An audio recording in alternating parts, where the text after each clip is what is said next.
क्या ये अजीब नहीं है कि उत्तर प्रदेश लोक सेवा आयोग यानी यूपीपीसीएस की परीक्षा में एक ही सवाल हर साल आता है? हाँ, और वो सवाल है कि कौन सा जिला 4 अलग-अलग राज्यों की सीमाओं को छूता है।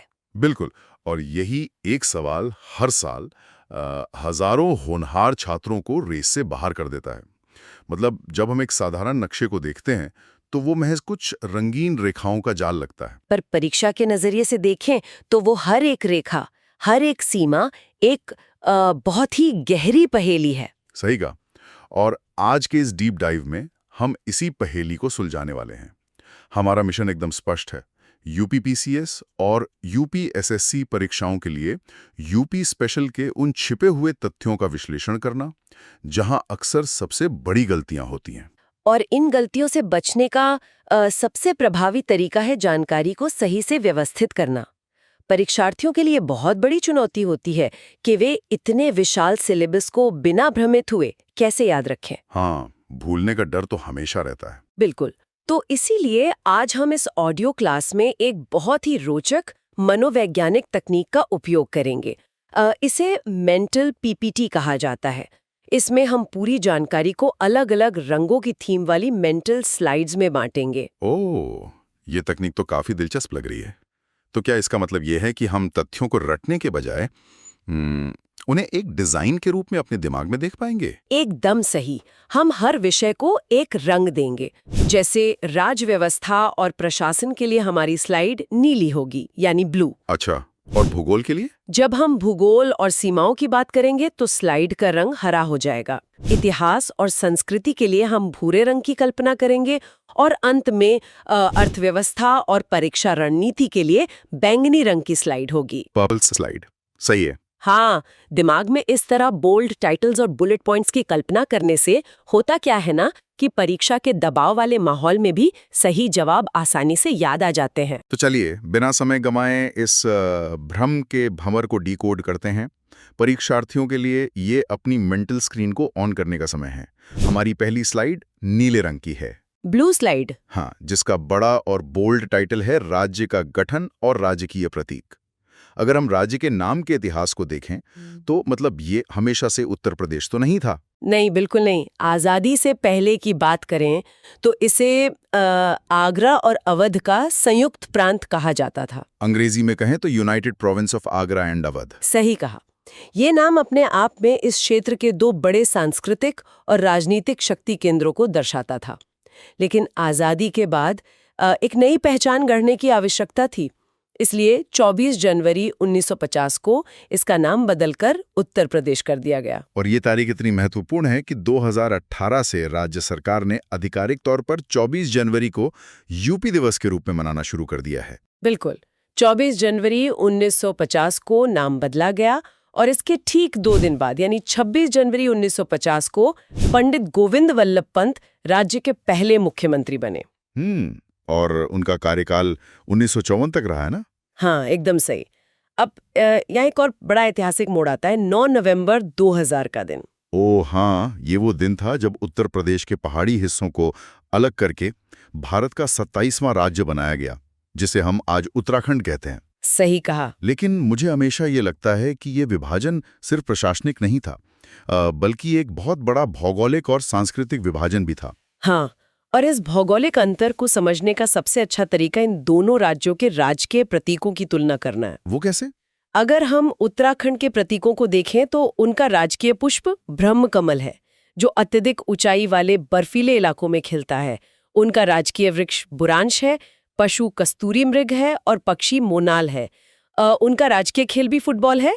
मतलब ये सभी प्रतीक एक पूरी तरह से पर्वतीय इकोसिस्टम को दर्शाते हैं। बिल्कुल। और अगर हम वहीं उत्तर प्रदेश के प्रतीकों पर वापस लौटें तो ये पूरी तरह से मैदानी और नदियों वाले इलाके की कहानी कहते हैं। हाँ, जैसे हमारा राजकीय पशु दलदली हिरण या बारहसिंगा है, जो तराई के दलदली इलाकों में पाया जाता है। और राजकीय पक्षी सारस या क्रॉन्च है, जो अक्सर खेतों और झीलों के पास दिखता है।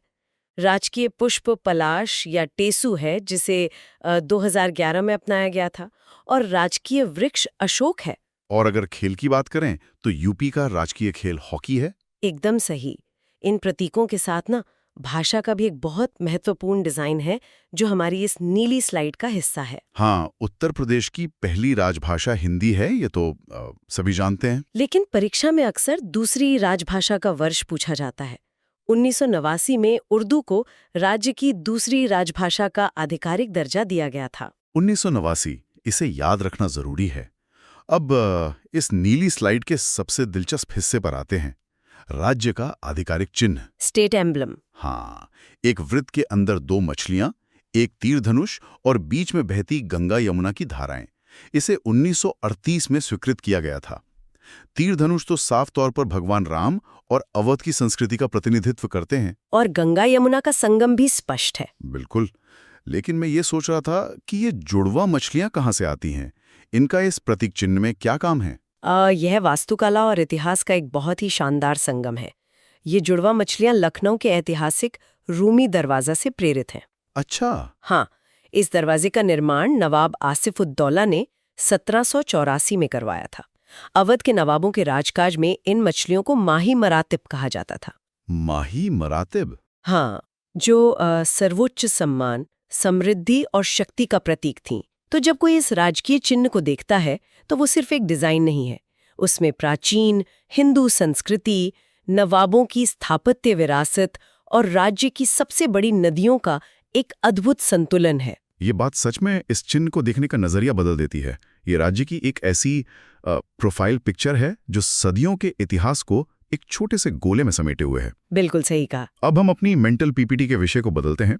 नीले रंग से अब हमारी स्लाइड हरे रंग में बदल रही है, यानी ग्रीन स्लाइड। हाँ, इस स्लाइड का बोल्ड टाइटल है उत्तर प्रदेश का भूगोल और सीमाएं। और यहाँ एक बहुत बड़ा विरोधाभास देखने को मिलता है। वो क्या? क्षेत्रफल के लिहाज से यूपी भारत का चौथा सबसे बड़ा राज्य है, लेकिन जनसंख्या के मामले में ये पहले नंबर पर आता है। 75 जिले और 18 मंडलों के साथ ये राज्य आकार और आबादी में दुनिया के कई देशों से भी बड़ा है। बाप रे! और इसी विशालता के कारण इसकी सीमाएं बहुत जटिल हो जाती हैं। परीक्षा बनाने वालों के लिए तो ये एक सोने की खदान है। हाँ, बिल्कुल। उत्तर प्रदेश की सीमाएं कुल 9 भौगोलिक इकाइयों को छूती हैं, जिनमें 8 राज्य हैं: उत्तर प्रदेश, हिमाचल प्रदेश, हरियाणा, राजस्थान, मध्य प्रदेश, छत्तीसगढ़, झारखंड और बिहार। और एक केंद्र शासित प्रदेश है दिल्ली। एकदम सही। अगर हम इन सीमाओं के चरम बिंदुओं का विश्लेषण करें तो सबसे लंबी सीमा मध्य प्रदेश के साथ लगती है और सबसे छोटी सीमा हिमाचल प्रदेश के साथ लगती है, जो केवल एक ही जिले को स्पर्श करती है, सहारनपुर। सहारनपुर, ठीक है। लेकिन जहां सबसे ज्यादा परीक्षार्थी उलझते हैं वो है हमारी अंतर्राष्ट्रीय सीमा। उत्तर प्रदेश नेपाल के साथ 579 किलोमीटर लंबी सीमा साझा करता है। हाँ, और परीक्षा में अक्सर इन जिलों को पूर्व से पश्चिम या पश्चिम से पूर्व के क्रम में व्यवस्थित करने को कहा जाता है। तो क्या हम इसे एक मानसिक यात्रा की तरह देख सकते हैं? मतलब अगर कोई नेपाल सीमा के साथ साथ यात्रा कर रहा हो तो उसे कौन-कौन से जिले मिलेंगे? बिल्कुल देख सकते हैं। अगर हम एक बेल्ट की तरह इसकी कल्पना करें तो ये 7 जिले हैं। शुरुआत करते हैं सिद्धार्थनगर से, फिर बलरामपुर, श्रावस्ती और फिर महराजगंज और बहराइच भी हैं। हाँ, और आखिर में लखीमपुर खीरी और पीलीभीत। अब यहाँ एक बहुत ही क्लासिक ट्रैप है जिस पर ध्यान देना जरूरी है। ट्रैप? कैसा ट्रैप? विकल्पों में अक्सर कुशीनगर का नाम दिया जाता है। हाँ, कुशीनगर। लेकिन परीक्षा बनाने वाले इसी जिले का उपयोग ट्रैप के रूप में क्यों करते हैं? क्योंकि कुशीनगर का भगवान बुद्ध से बहुत गहरा सांस्कृतिक जुड़ाव है।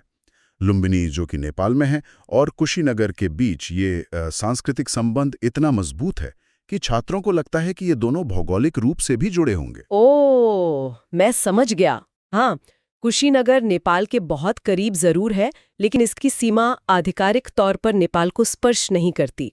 ये एक मनोवैज्ञानिक खेल है जो परीक्षक खेलते हैं। ये एक बहुत ही महत्वपूर्ण इंसाइट है। अब राज्य के 4 कोनों की बात करते हैं।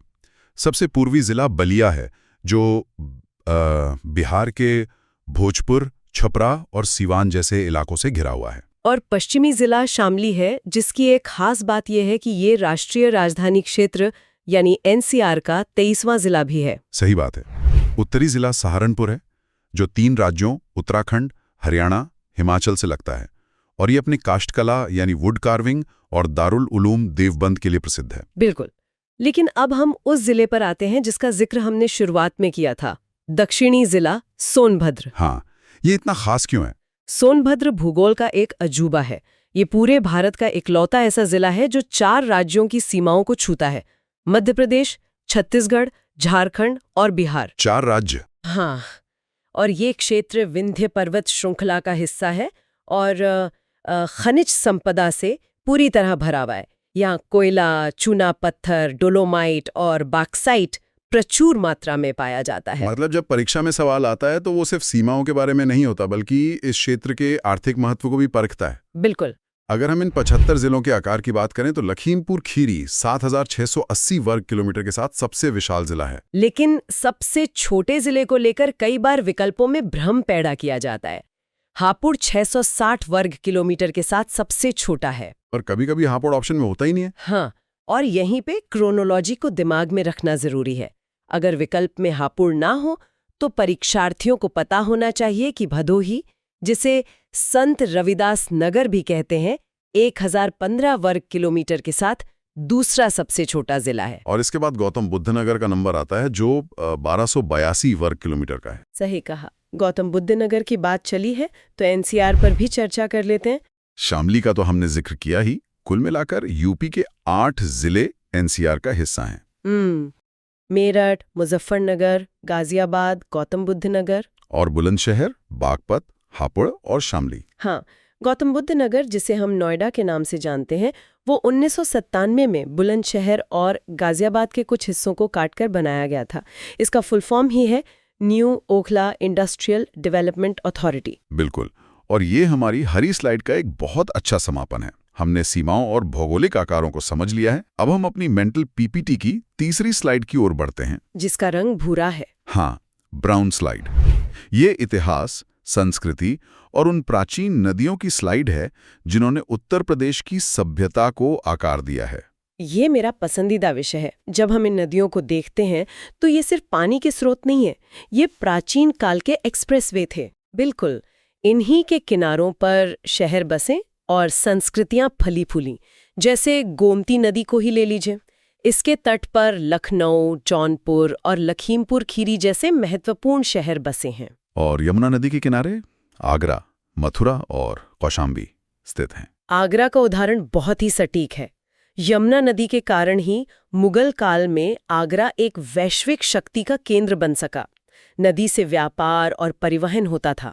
यही कारण है कि आज आगरा में सिर्फ ताजमहल ही नहीं है बल्कि जसवंत की छतरी, एतमादुद्दौला का मकबरा, अकबर का मकबरा, दुर्रू का ताल और विशाल लाल किला जैसी ऐतिहासिक धरोहरें यमुना के किनारे मौजूद हैं। एकदम सही। और फिर आती है गंगा नदी, जिसके किनारे बिठूर और वाराणसी जैसे शहर बसे हैं। वाराणसी का इतिहास तो अपने आप में एक पूरा ग्रंथ है। हाँ, वाराणसी को उत्तर प्रदेश की सांस्कृतिक राजधानी कहा जाता है। और इसका कारण बहुत गहरा है। प्राचीन काल के 16 महाजनपदों में से एक काशी की राजधानी यही थी। इसका नाम ही 2 नदियों वरुणा और अस्सी के बीच के इसके भौगोलिक स्थान के कारण पड़ा है। और इसका उल्लेख अथर्ववेद तक में मिलता है। बिल्कुल, गंगा नदी ने इसे व्यापार का केंद्र बनाया और उसी आर्थिक संपन्नता ने यहाँ दर्शन, धर्म और कला को सदियों तक पनपने का अवसर दिया। नदियों का यह प्रभाव राज्य के अन्य हिस्सों में भी दिखता है। जैसे सरयू नदी के तट पर भगवान राम की जन्मस्थली अयोध्या है, राप्ती नदी के किनारे गोरखपुर बसा है, सई नदी के पास प्रतापगढ़ है और तमसा नदी के किनारे आजमगढ़ है। इसके बॉर्डर्स काफी पूछे जाते हैं। हाँ, ये पूर्व में मऊ और उत्तर में गोरखपुर से घिरा है। सही कहा। और दक्षिण पूर्व में गाजीपुर, दक्षिण पश्चिम में जौनपुर है और पश्चिम में सुल्तानपुर और उत्तर पश्चिम में अंबेडकर नगर। मतलब पूरा एक जाल है। हाँ, जब छात्र इस तरह के पैटर्न को अपनी भूरी स्लाइड में विजुअलाइज करते हैं तो वे सवालों की भाषा को आसानी से डिकोड कर सकते हैं। शहरों की इस चर्चा में उनके उपनाम या निकनेम्स भी बहुत मायने रखते हैं, जो सीधे तौर पर उनके स्थानीय उद्योगों से जुड़े हैं। जैसे लखनऊ को हम नवाबों का शहर कहते हैं, जो अपनी नजाकत और अवधि व्यंजनों के लिए जाना जाता है। और प्रयागराज संगम नगरी है। इसके अलावा परीक्षा के लिए कुछ विशिष्ट शब्दावलियां हैं जिन्हें ज्यों का त्यों याद रखना होता है। आधिकारिक रिकॉर्ड्स में मुरादाबाद को चूड़ी नगरी कहा गया है। और बरेली अपने सुरमे के उत्पादन के लिए सुरमा नगरी के नाम से विख्यात है। हाँ, और मलियाबाद को भारत की आम्र राजधानी या मैंगो कैपिटल कहा जाता है। सुल्तानपुर का ऐतिहासिक संदर्भ भी बहुत रोचक है। इसका पुराना नाम कुश भवनपुर हुआ करता था। बिल्कुल। यहाँ एक बहुत प्रसिद्ध इमारत है सुंदरलाल मेमोरियल हॉल, जिसे आज विक्टोरिया मंजिल कहा जाता है। इसका निर्माण क्राइस्ट चर्च के दक्षिण में महारानी विक्टोरिया की पहली जयंती के अवसर पर करवाया गया था। इसके साथ ही कानपुर का जिक्र भी जरूरी है, जहां ऐतिहासिक ग्रीन पार्क स्टेडियम स्थित है। ये सभी तथ्य हमारी भूरी स्लाइड को पूरा करते हैं। अब समय है हमारी आखिरी स्लाइड का, जिसका रंग बैंगनी है, यानी पर्पल स्लाइड। यह स्लाइड अर्थव्यवस्था, वर्तमान राजनीति और हमारे पूरे सेशन की त्वरित पुनरावृत्ति यानी क्विक रिवीजन को समर्पित है। बिल्कुल। वर्तमान परिदृश्य की बात करें तो उत्तर प्रदेश के वर्तमान मुख्यमंत्री योगी आदित्यनाथ हैं। हाँ, और परीक्षा के दृष्टिकोण से उनके शुरुआती जीवन से जुड़े कुछ तथ्य काफी प्रासंगिक हैं। उनका जन्म 5 जून 1972 को हुआ था, उत्तराखंड के पौड़ी गढ़वाल जिले के पंचूर गांव में। और उनका मूल नाम अजय सिंह बिष्ट है ना? हाँ, एकदम सही। वे नाथ संप्रदाय से गहराई से जुड़े हैं और गोरखपुर के प्रसिद्ध गोरखनाथ मठ के मुख्य पुजारी हैं। यह दायित्व उन्होंने अपने गुरु महंत अवैधनाथ के उत्तराधिकारी के रूप में संभाला था। और राजनीतिक रूप से उन्होंने हिंदू युवा वाहिनी नामक संगठन की स्थापना भी की थी। बिल्कुल। अब इस बैंगनी स्लाइड के आखिरी हिस्से में प्रवेश करते हैं, क्विक रिवीजन। हाँ, क्योंकि हमने इतनी सारी जानकारी पर चर्चा की है, लेकिन मल्टीपल चॉइस सवालों में नेगेटिव मार्किंग एक ऐसा जाल है जो जरा सी कंफ्यूजन होने पर सही अंकों को भी निगल जाता है। सही कहा। नेगेटिव मार्किंग हमेशा आधी अधूरी जानकारी का फायदा उठाती है, इसलिए मेंटल पीपीटी के बुलेट पॉइंट्स एकदम सटीक होने चाहिए। तो चलिए प्रमुख तथ्यों को दोहराते हैं। क्षेत्रफल में सबसे बड़ा जिला लखीमपुर खीरी और सबसे छोटा जिला हापुड़। वो एकमात्र जिला जो 4 राज्यों को छूता है। सोनभद्र और नेपाल सीमा से लगने वाले 7 जिले, जिनमें कुशीनगर शामिल नहीं है। एकदम परफेक्ट। जब परीक्षार्थी इस तरह की स्पष्टता के साथ परीक्षा हॉल में जाते हैं तो वो विकल्पों के बीच भ्रमित नहीं होते। ज्ञान को सही संरचना में ढालना ही असली सफलता है। यह एक बहुत ही सशक्त बात है। आज के इस डीप डाइव में हमने उत्तर प्रदेश को महज एक कागजी नक्शे से बाहर निकालकर उसके वास्तविक भौगोलिक और ऐतिहासिक स्वरूप में देखा है। हमने समझा कि कैसे संयुक्त प्रांत से उत्तर प्रदेश तक का सफर तय हुआ और कैसी इसकी सीमाएं 8 राज्यों और एक केंद्र शासित प्रदेश के साथ एक जटिल राजनीतिक ढांचा तैयार करती हैं। लेकिन इस सेशन को समाप्त करने से पहले मैं एक विचार छोड़ना चाहता हूं। जरा इस विशालता के बारे में सोचिए। 75 जिले, करोड़ों की आबादी, 4 राज्यों को छूने वाला सोनभद्र और नेपाल तक फैली सीमाएं। सच में ये बहुत विशाल है। जब हम भारत के पूरे राजनीतिक और लोकतांत्रिक इतिहास का विश्लेषण करते हैं तो क्या यूपी का ये विशाल भौगोलिक आकार और इसकी अनूठी सीमाएं ही वो प्राथमिक कारण हैं जो इसे आज देश की राजनीति का सबसे बड़ा शक्ति केंद्र बनाते हैं? क्या इसकी नदियों का प्रवाह ही भारत की राजनीतिक दिशा तय करता है? ये सोचने वाली बात है। बिल्कुल। अगली बार जब कोई भी इस राज्य का नक्शा देखे तो उसे सिर्फ परीक्षा के रटे हुए तथ्यों या रेखाओं के रूप में न देखें।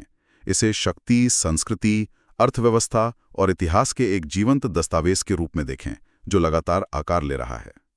आगामी परीक्षाओं के लिए इन रणनीतियों का बेहतरीन उपयोग करें। आज के इस डीप डाइव में बस इतना ही।